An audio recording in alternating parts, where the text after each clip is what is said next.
There we go. Hello and welcome back to 1 Minute Interviews. This week we're going to be discussing the complexities of the male role in dating.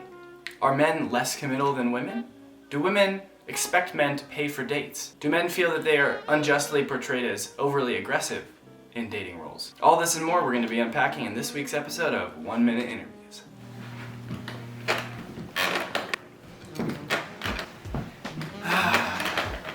Welcome back. Thank you. Okay. All right, you ready? Question number 1. Is there any issue with men paying for dates? No, Why is that? because they can pay for it. Do you Like, I don't think they necessarily have to pay for every single date, but it's like, oftentimes considered the chivalrous thing to do. Do you think it's expected in our culture? Yeah. Do you think there's anything wrong with that? No. I think it's probably less maybe expected than it used to be.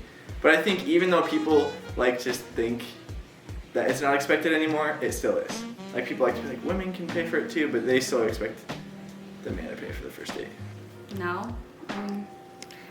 It'd be nice for men to pay for dates every now and then, but I don't know if I want to pay for the date for the day. Like, I hope he's like, oh yeah, sure, I mean, I like paying for dinner every now and then, but it's nice if a guy's like, oh, let me pay for this, and I'm like, oh, thank you.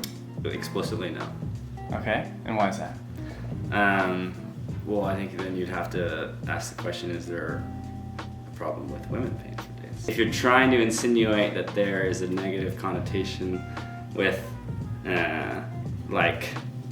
the assumed role of a man providing in a relationship, then I think that, first of all, that doesn't even have to exist in general. Like, I don't think that assumption or role even is pertinent to a relationship.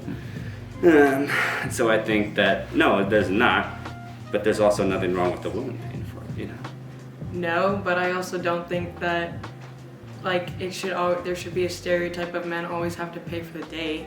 I think that women can pay for dates too, and it's an equal thing.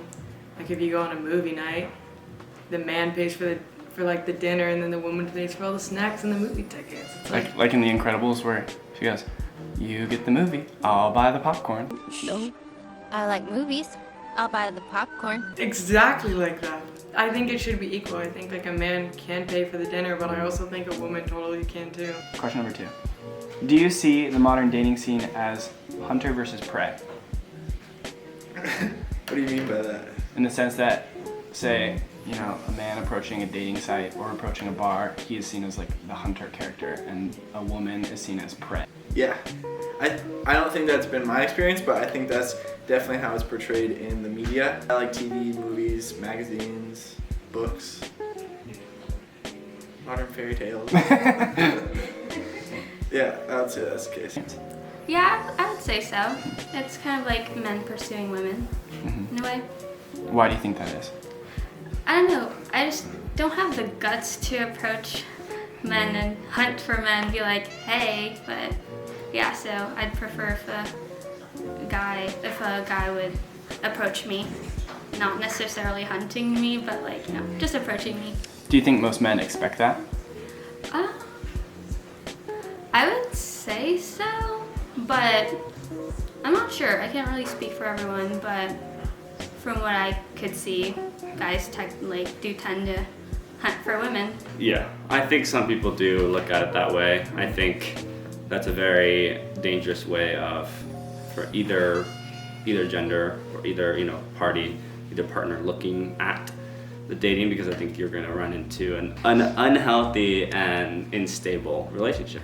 I don't think I have experienced any hunter versus prey sort of dating experiences. I think all of my relationships have happened and come naturally when the timing was right.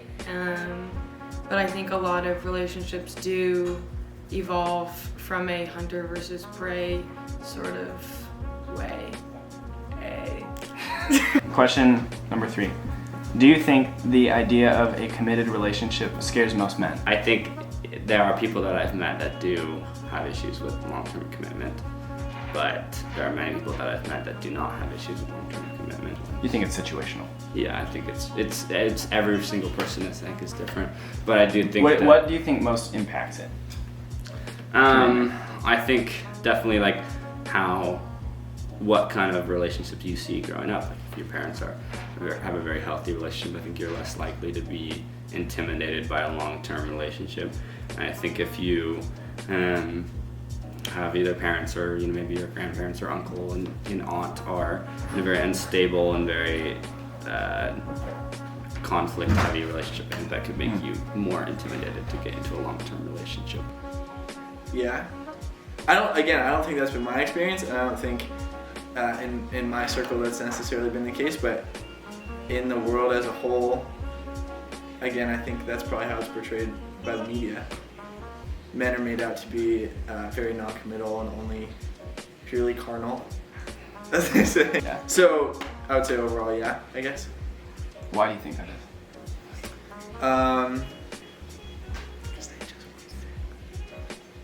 And they're awful. Well, yeah, I don't know. Yeah, from my past experiences, commitment is definitely scary for some men, most men, but some men actually want commitment. You just gotta find the right one. I think less mature men, it scares them. I think men that are more mature and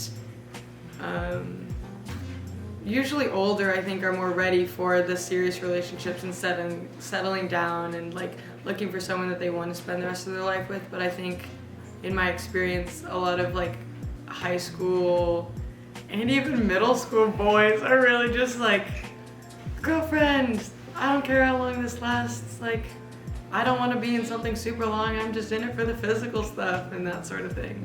What would you say is the age that most men start looking for commitment? 18 to 24. Mid-20s maybe? 21-ish. How old do you think women are looking for that? Oh, when they're young. Probably like in high school, I don't know. Young 20s? 18. That's when you think girls are like, yes, I want a husband. Yeah. Did you feel like that when you were 18? Yeah. This week's episode was a little different from normal.